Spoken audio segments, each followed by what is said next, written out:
저는 박선미입니다. 45세 간호사죠. 그날 밤 10시 30분 병원 응급실로 전화가 왔어요. 부인, 남편분이 교통사고를 당하셨습니다. 머릿속이 하얘졌어요. 급히 병원으로 달려갔죠. 중환자실 앞에서 의사 선생님이 저를 불렀습니다. 박선미 씨, 남편분 상태가 심각해요. 뇌출혈에 다발성 골절까지. 수술은 해야겠는데. 그럼 빨리 해주세요. 문제는 비용입니다. 최소 1억 원은 들어갈 것 같은데요. 다리에 힘이 풀렸어요. 1억 원이라니. 도연이는 은퇴한 교사였고 저 역시 간호사 월급으로는 도저히 감당할 수 없는 금액이었죠. 중환자실 유리창 너머로 보이는 도연이의 모습. 온몸에 튜브가 꽂혀 있고 의식도 없었어요. 평생 저를 따뜻하게 감싸주던 그 손이 축 늘어져 있더라고요. 엄마 아빠가 깨어나겠죠. 20살 딸 지연이가 울먹이며 물어봤어요. 저는 대답할 수가 없었습니다. 경제적 여건도 여건이지만 의사도 확신을 주지 못하는 상황이었거든요. 그때 복도 끝에서 누군가 제 이름을 불렀어요. 박선미 간호사. 돌아보니 이태준 이사장이 걸어오고 있었습니다. 58세, 이 병원의 실질적인 운영자죠. 평소에도 제게 묘한 관심을 보이던 분이었어요. 남편분이 입원하셨다면서요. 네, 이사장님. 걱정이 많으시겠어요. 치료비 때문에. 이태준 이사장의 눈빛이 이상했어요. 마치 무언가를 계산하고 있는 듯한 느낌이었죠. 그때는 몰랐습니다. 이것이 제 인생을 완전히 바꿔놓을 시작이라는 걸. 밤이 깊어갔어요. 지연이는 집으로 보내고 저는 중환자실 앞 의자에서 밤을 새웠습니다. 머릿속으로는 온갖 생각이 스쳐갔어요. 어떻게 하지? 1억 원을 어디서 구하지? 새벽 3시경이었나요? 간호사실에서 커피를 마시는데 문득 이런 생각이 들었어요. 사람은 위기 앞에서 본 모습이 드러나는 거구나. 그때는 그냥 스쳐가는 생각이었습니다. 나중에 이 말이 제 자신을 향한 예언이 될 줄은 꿈에도 몰랐죠. 도현이의 생명을 살리기 위해서라면 뭐든 할 수 있을 것 같았어요. 정말로 뭐든지. 다음 날 오전 이태준 이사장이 저를 사무실로 불렀습니다. 어젯밤 잠은 좀 주무셨어요? 걱정이 되어서 잠이 안 왔어요. 이사장실은 넓고 고급스러웠어요. 가죽 소파, 원목 책상, 그리고 한쪽 구석에는 작은 침실까지 딸려 있었죠. 선미 씨, 솔직히 말씀드릴게요. 이태준 이사장이 의자에서 일어나 제 앞으로 다가왔습니다. 거리가 너무 가까워서 불편했어요. 평소에도 선미 씨를 지켜봐 왔어요. 참 매력적인 여성이라고 생각했죠. 이사장님 무슨. 남편분 치료비 걱정 마세요. 제가 모두 해결해 드리겠습니다. 1억 원을 해결해 주겠다고. 믿기지 않았어요. 대신에 말이죠. 이태준 이사장의 목소리가 낮아졌습니다. 선미 씨도 저를 도와줘야겠어요. 외로운 남자의 마음을 달래주는 일 말입니다. 순간 머릿속이 하얘졌어요. 무슨 말인지 정확히 알 수 있었거든요. 이사장님, 저는 유부녀예요. 그런 건 안 됩니다. 생각해보세요. 남편분의 생명과 선미 씨의 선택 중에 뭐가 더 중요한가요? 손이 떨렸어요. 이런 제안을 받을 줄은 꿈에도 몰랐죠. 시간을 드릴게요. 하지만 너무 오래 생각하시면 안 돼요. 남편분 상태가 계속 나빠지고 있거든요. 사무실을 나와 화장실에 들어갔어요. 거울 속 제 모습이 너무 초라해 보였습니다. 45세의 중년 여성. 남편은 죽음의 문턱에서 헤매고 있고 저는 악마 같은 제안을 받은 상황이었죠. 중환자실로 돌아갔어요. 도연이는 여전히 의식이 없었습니다. 여보, 어떻게 하지? 정말 어떻게 해야 할지 모르겠어. 도연이의 손을 잡고 중얼거렸어요. 차가운 손이었죠. 점심시간에 지연이가 병원에 왔어요. 엄마 아빠 상태는 어때요? 아직 의식은 못 찾았어. 치료비는 어떻게 해요? 보험으로 다 안 되죠? 지연이의 걱정스러운 눈빛을 보니 가슴이 아팠어요. 딸에게는 절대 말할 수 없는 제안을 받았다는 걸. 엄마가 알아서 할 거야. 걱정하지 마. 오후 3시쯤 간호사실로 이태준 이사장의 비서가 왔어요. 이사장님께서 오늘 저녁에 답변을 듣고 싶어 하신다고 전해달라고 하시네요. 시간이 얼마 남지 않았어요. 결정을 내려야 했죠. 저녁 7시. 이사장실 문 앞에 서 있었습니다. 노크할 용기가 나지 않았어요. 하지만 도연이를 생각하니 어쩔 수 없었죠. 똑똑똑. 들어오세요. 문을 열고 들어갔습니다. 이태준 이사장이 소파에 앉아 저를 기다리고 있었어요. 결정을 내리셨나요? 이사장님, 정말로 남편 치료비를 모두 해결해 주실 건가요? 물론이죠. 약속드립니다. 깊은 한숨을 내쉬었어요. 알겠습니다. 하지만 조건이 있어요. 남편이 완전히 회복될 때까지만이에요. 이태준 이사장의 입가에 미소가 번졌습니다. 좋아요. 그럼 당신도 나를 도와줘야겠지요? 이사장님, 부탁이 있어요. 저는 소파 앞에 무릎을 꿇었습니다. 자존심이고 뭐고 다 버린 채로. 제발 남편을 살려주세요. 저는 뭐든 하겠습니다. 이태준 이사장이 천천히 일어나 제 앞으로 다가왔어요. 선미 씨, 일어나세요. 무릎 꿇을 필요 없어요. 이사장님, 정말 간절해요. 도연이 없이는 살 수 없어요. 눈물이 주르륵 흘러내렸습니다. 정말 절망적이었거든요. 알겠어요. 일단 일어나세요. 이태준 이사장이 제 팔을 잡아 일으켜 세웠습니다. 그때 느낌이 이상했어요. 다른 남자의 손길이라는 게. 저쪽으로 가시죠. 이사장실 안쪽에는 작은 방이 하나 더 있었어요. 침대와 소파가 놓인 비밀 공간이었죠. 여기가 제 휴게실이에요.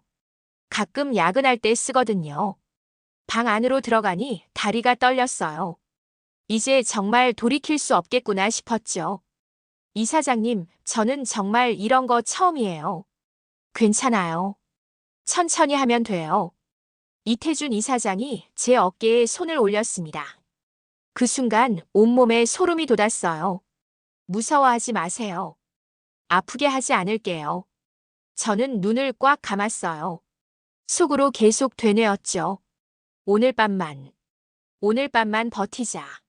도현이를 위해서. 이태준 이사장의 손길이 점점 더 깊어졌어요. 저는 이를 악물고 견뎠습니다. 이건 도현이를 살리기 위한 거야. 다른 게 아니야. 시간이 얼마나 흘렀을까요?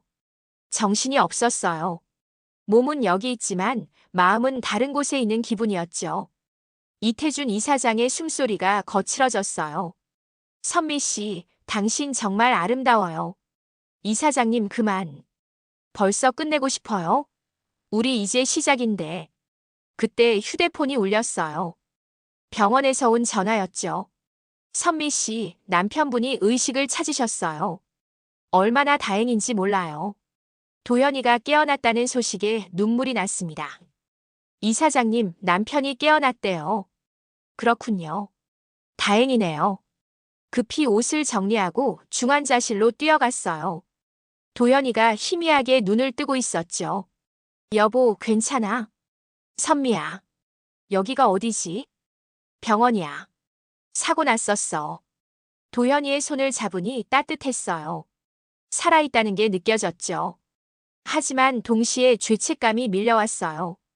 방금 전까지 다른 남자와 그런 일을 했다는 게. 선미야, 고생했겠다. 아니야, 괜찮아. 거짓말이었어요. 전혀 괜찮지 않았거든요. 집으로 돌아가는 길 온몸이 떨렸어요. 샤워를 몇 번이나 했는지 몰라요. 하지만 이상한 냄새가 지워지지 않는 것 같았죠. 거울을 보니 목에 작은 자국이 있었어요. 이태준 이사장이 남긴 흔적이었죠. 이건 한 번만 하는 거야. 도현이가 회복되면 끝이야. 그렇게 스스로를 달랬어요. 하지만 마음 한구석에서는 알고 있었죠. 이게 시작일 뿐이라는 걸. 도연이는 수술 후 조금씩 회복하고 있었어요. 의식도 또렷해지고 간단한 대화도 가능해졌죠. 선미야, 치료비는 어떻게 해결했어? 걱정하지 마. 병원에서 도와줬어. 또 거짓말을 했어요. 점점 거짓말이 늘어가는 게 무서웠죠. 다음 날 이태준 이사장이 저를 또 불렀습니다. 선미 씨, 어제는 즐거웠어요. 이사장님, 이제 그만하면 안 될까요? 남편도 의식을 찾았고, 아직 완전히 회복된 건 아니잖아요. 앞으로 재활치료비도 만만치 않을 텐데. 맞는 말이었어요. 의료진은 최소 6개월은 더 치료받아야 한다고 했거든요. 오늘도 저쪽 방으로 가시죠. 이사장님, 제발. 선미 씨, 약속은 약속이에요. 어쩔 수 없었어요. 다시 그 비밀 공간으로 들어갔죠. 이번에는 첫 번째보다 더 오래 걸렸어요. 이태준 이사장이 더 많은 걸 요구했거든요. 이제 좀 익숙해지셨나요? 아니에요. 전혀 익숙하지 않아요. 시간이 지나면 달라질 거예요. 집에 돌아와서 또 샤워를 했어요. 하지만 죄책감은 씻겨지지 않았죠. 지연이가 저녁에 병원에 왔어요. 엄마, 요즘 좀 이상해요. 뭐가 이상해? 눈빛이요. 뭔가 슬퍼 보여요. 피곤해서 그래. 병원 일이 힘들어. 지연이는 더 이상 묻지 않았어요. 하지만 눈빛에서 의심이 보였죠. 그 다음 주에도 이태준 이사장은 저를 불렀습니다. 그 다음 주에도, 그 다음 주에도. 이사장님, 언제까지 일해야 해요? 남편분이 완전히 회복될 때까지죠. 약속했잖아요. 점점 저항감이 줄어들고 있는 제 자신이 무서웠어요. 처음엔 눈물을 흘리며 견뎠는데, 이제는 그냥 체념한 채로 받아들이고 있었죠. 선미 씨, 이제 좀 편해 보이네요. 아니에요.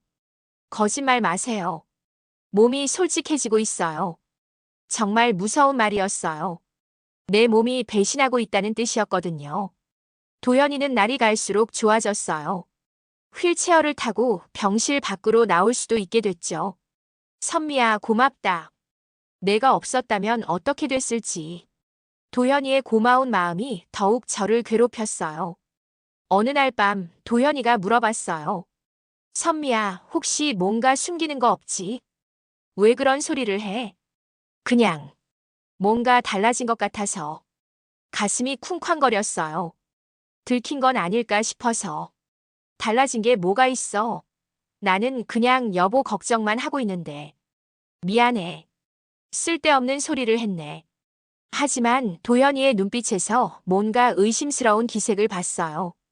그날 밤 집에서 거울을 보니 정말로 달라진 게 있었어요. 뭔가 더 여성스러워진 것 같았죠. 이태준 이사장의 손길에 몸이 반응하면서 생긴 변화일까요? 나는 지금 무엇을 하고 있는 걸까? 속으로 되뇌어 봤지만 답은 나오지 않았어요. 단지 남편을 살리기 위해서라고 스스로를 속일 뿐이었죠. 한 달이 더 지났어요. 저는 거의 매일 이태준 이사장을 만나고 있었죠. 처음엔 정말 혐오스러웠어요. 다른 남자의 손길이 닿는 게 역겨웠거든요. 하지만 어느 순간부터인가 달라지기 시작했어요. 그날도 평소처럼 비밀방에 들어갔어요. 선미 씨, 오늘은 좀 다르네요. 뭐가요? 표정이요. 예전처럼 울상을 짓지 않잖아요. 맞는 말이었어요. 언제부턴가 눈물이 나오지 않더라고요. 이태준 이사장이 제 허리에 손을 올렸어요. 예전 같으면 몸을 움츠렸을 텐데 이날은 그냥 가만히 있었죠. 선미 씨, 솔직히 말해보세요. 이제 조금 다른 기분 아닌가요? 무슨 뜻이에요? 몸이 반응하고 있잖아요. 얼굴이 빨개졌어요. 정말로 몸이 반응하고 있었거든요. 나도 모르는 사이에. 아니에요. 그런 거 아니에요. 거짓말하지 마세요. 몸은 정직해요. 이태준 이사장이 제 귓가에 속삭였어요. 당신은 이제 내 여자가 되어가고 있어요. 그런 소리 하지 마세요. 소리를 질렀지만 속으로는 인정할 수밖에 없었어요. 정말로 몸이 달라지고 있었거든요. 그날 밤 집으로 돌아와서 혼란스러웠어요. 거울을 보니 제 얼굴에 묘한 홍조가 떠 있더라고요. 나는 지금 무엇을 느끼고 있는 거지? 분명 남편을 위해서 시작한 일인데 어느 순간 제 감정이 흔들리고 있었어요. 다음 날 도현이가 말했어요. 선미야, 요즘 예뻐졌다.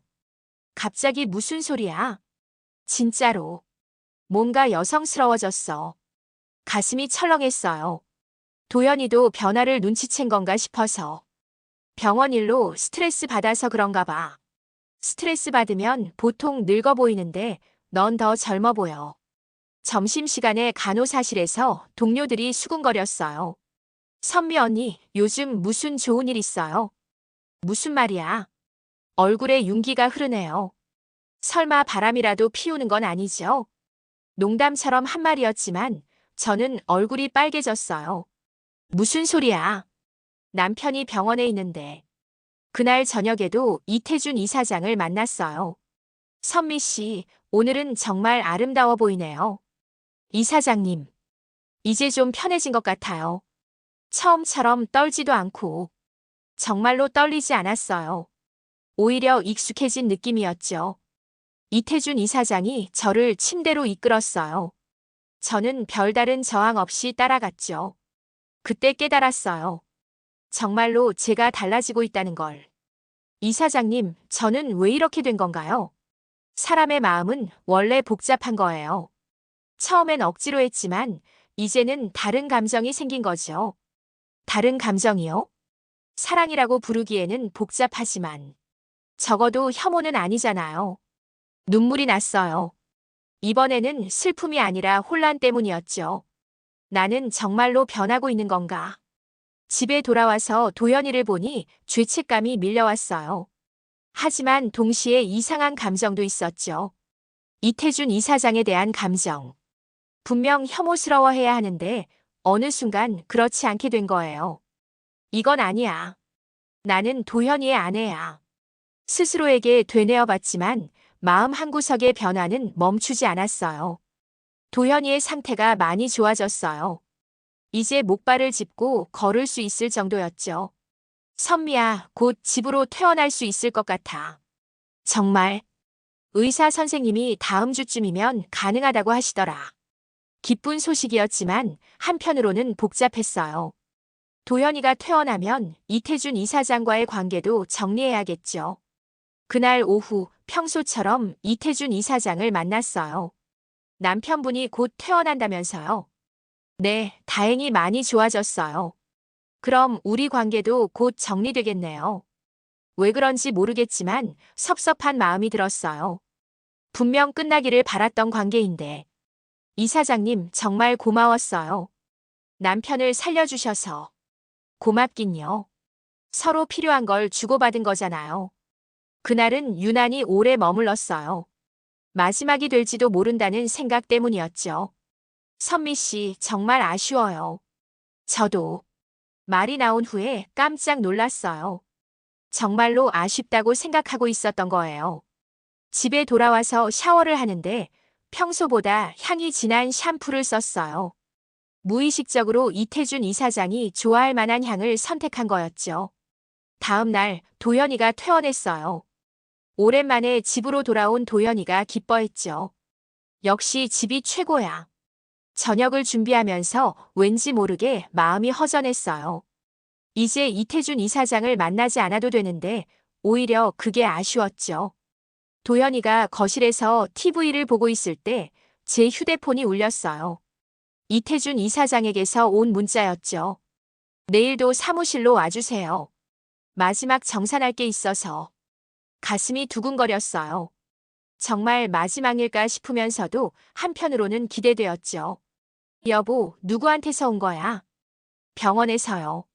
내일 서류 정리하러 오라고. 또 거짓말을 했어요. 하지만 이제는 거짓말이 자연스러워져 있었죠. 그날 밤 도연이와 함께 침대에 누웠어요. 오랜만에 함께하는 밤이었죠. 선미야, 향수 바꿨어. 심장이 멈출 뻔했어요. 향수요? 뭔가 평소와 다른 냄새가 나는데. 아, 병원에서 쓰는 소독약 냄새 아닐까요? 그런 것 같기도 하고. 도연이가 제 목 근처로 코를 가져다 댔어요. 그 순간 온몸에 소름이 돋았죠. 뭔가 달콤한 냄새인데 이태준 이사장이 쓰는 향수 냄새였어요. 옷에 배어서 지워지지 않았던 거죠. 피곤해서 그런가 봐요. 빨리 자요. 다음 날 아침 도연이가 출근 준비를 하는데 이상한 눈빛으로 저를 봤어요. 선미야, 혹시 뭐요? 아니야, 괜찮아. 뭔가 의심하고 있다는 게 느껴졌어요. 가슴이 두근거렸죠. 오후에 병원에 갔어요. 이태준 이사장을 만나는 마지막 날이라고 생각하니 복잡했어요. 정말 마지막인가요? 그렇게 되겠죠. 남편분도 퇴원했으니까. 그럼 이제 정말 끝인 거네요. 아쉬워요? 정직하게 대답할 수가 없었어요. 정말로 아쉬웠거든요. 그날은 더 오래 머물렀어요.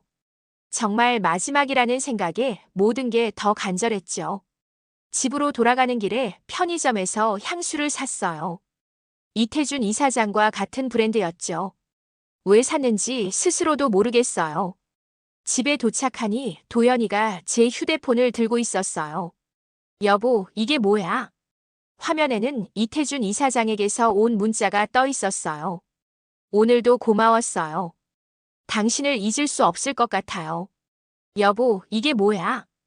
도연이의 목소리가 떨리고 있었어요. 휴대폰 화면에 문자를 보고 있는 그의 얼굴이 창백했죠. 그게 아니야. 아니긴 뭐가 아니야. 윤희 사장이 누구야? 순간 머릿속이 하얘졌어요. 이태준 이사장의 성이 윤 씨였거든요.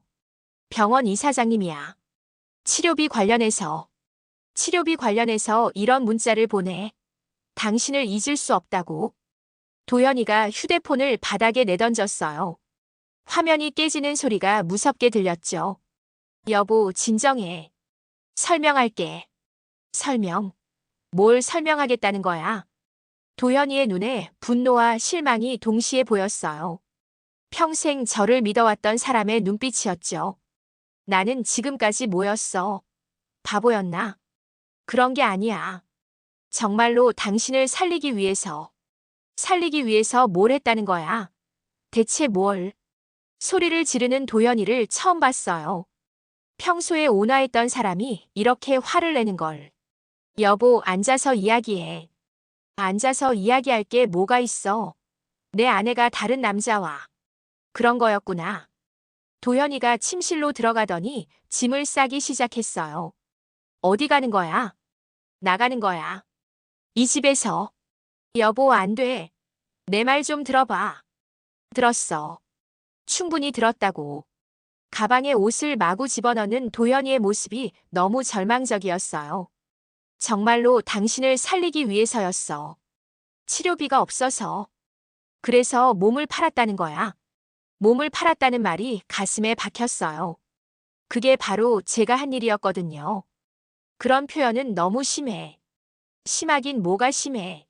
내가 죽어가는 동안 당신은 다른 남자와. 도연이가 말을 못 잇고 주저앉았어요.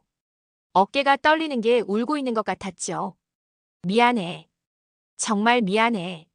미안하다고 다 해결돼. 나는 당신을 믿었어. 평생을. 나도 당신을 사랑해. 지금도. 사랑. 그게 사랑이야? 도연이가 일어나서 가방을 들었어요. 여보, 가지 마. 제발. 무릎을 꿇고 도연이의 다리를 붙잡았어요. 하지만 도연이는 저를 뿌리치고 나가버렸죠. 여보, 여보. 복도까지 쫓아갔지만 도연이는 돌아보지 않았어요. 그날 밤 지연이가 집에 왔어요. 엄마, 아빠는 어디 가셨어요? 잠깐 나가셨어. 휴대폰도 꺼져 있던데요. 무슨 일 있었나요? 아무 일 없어. 또 거짓말을 했어요. 딸에게는 말할 수가 없었거든요. 다음 날 병원에 가니 이태준 이사장도 없었어요. 비서에게 물어보니 갑자기 사직했다고 하더라고요. 언제요? 어젯밤에 갑자기 사표를 내고 나가셨어요. 모든 게 꼬여버렸어요. 남편도 떠나고 이태준 이사장도 사라지고. 도연이에게 전화를 걸어봤지만 계속 꺼져 있었어요. 문자도 보내봤지만 답장이 없었죠. 일주일이 지났어요. 도연이는 여전히 연락이 되지 않았고 지연이는 점점 의심스러워했어요. 엄마, 정말 아빠 어디 간 거예요? 회사 일로 출장 갔어. 아빠 은퇴하셨는데 무슨 출장이에요? 더 이상 거짓말을 만들어낼 수가 없었어요. 어느 날 집 앞에 택배가 왔어요. 도현이가 보낸 거였죠. 안에는 편지 한 통이 들어있었어요. 손이 떨려서 편지를 열기가 무서웠어요. 하지만 읽어야만 했죠. 편지를 펼치는 순간 눈물이 주르륵 흘러내렸어요. 선미에게. 이 편지를 쓰는 지금도 손이 떨리고 있다. 당신이 나를 살리기 위해 무엇을 했는지 이제 안다. 병원에서 윤희 사장을 만났다. 그가 모든 걸 말해줬다. 치료비 문제로 당신이 얼마나 절망했는지, 그리고 어떤 선택을 했는지. 처음엔 분노했다. 어떻게 그럴 수 있냐고, 다른 방법은 없었느냐고.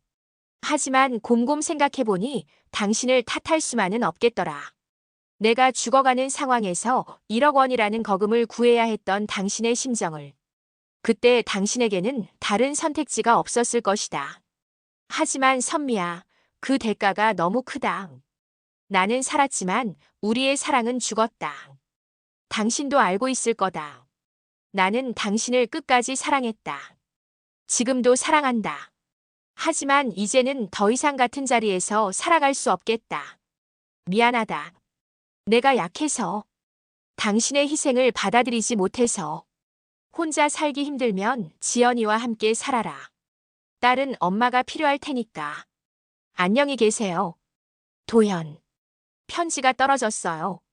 온몸에 힘이 빠져서 소파에 주저앉았어요. 도연이가 모든 걸 알고 있었구나. 윤희 사장이 직접 말해줬다고 하니까. 왜 윤희 사장이 도연이에게 말했을까요? 복수심 때문이었을까요? 아니면 양심 때문이었을까요? 중요한 건 그게 아니었어요. 이제 모든 게 끝났다는 거였죠. 지연이가 집에 돌아왔어요. 엄마, 왜 울고 있어요? 지연아, 아빠한테서 연락 왔어요. 표정이 너무 안 좋은데. 더 이상 숨길 수가 없었어요. 지연아, 엄마가 잘못했어. 뭘 잘못했다는 거예요? 아빠가 집을 나갔어. 왜요? 무슨 일이에요? 엄마가 아빠한테 용서받을 수 없는 일을 했어. 지연이의 얼굴이 굳어졌어요. 설마, 바람 피운 거예요? 고개를 끄덕일 수밖에 없었어요. 엄마, 어떻게 그럴 수 있어요? 지연아, 사정이 있었어. 아빠 치료비 때문에. 치료비 때문에 바람을 피웠다고요? 말이 돼요, 그게? 지연이도 저를 보는 눈이 달라졌어요. 실망과 분노가 섞인 눈빛이었죠. 당분간 친구 집에서 지낼게요. 엄마 얼굴 보기 싫어요. 지연이마저 집을 나가버렸어요. 이제 정말 혼자가 되었어요. 그 후 몇 달이 지났어요. 도현이에게서는 이혼 서류가 왔고 지연이는 가끔 안부만 묻는 정도였어요. 병원에서는 사람들의 수군거림을 견딜 수가 없어서 사직했어요. 작은 원룸으로 이사를 갔죠. 혼자 살기에는 충분한 공간이었어요. 어느 날 밤 거울을 보면서 생각했어요. 사랑을 지키려고 한 선택이 결국 사랑을 무너뜨렸구나. 도연이를 살리고 싶었어요. 그 마음은 진짜였죠. 하지만 그 과정에서 우리가 쌓아온 모든 것을 잃어버렸어요. 만약 그때로 돌아간다면 어떤 선택을 할까요? 여전히 모르겠어요. 도연이를 죽게 놔둘 수는 없었으니까. 그렇다고 지금처럼 모든 걸 잃는 걸 알면서도 같은 선택을 했을까요? 창밖을 보니 비가 오고 있었어요. 마치 제 눈물 같았죠. 휴대폰을 들고 도연이에게 마지막 문자를 보냈어요. 여보, 정말 미안해. 당신을 사랑했어. 지금도 사랑해. 답장은 오지 않았어요. 올 리도 없겠죠. 소파에 앉아서 중얼거렸어요. 당신이라면 어떤 선택을 했겠습니까? 아무도 대답해주지 않는 질문이었어요. 영원히 답을 찾을 수 없는. 이 이야기가 재미있으셨다면 구독과 좋아요 꼭 한번 부탁드릴게요. 감사합니다.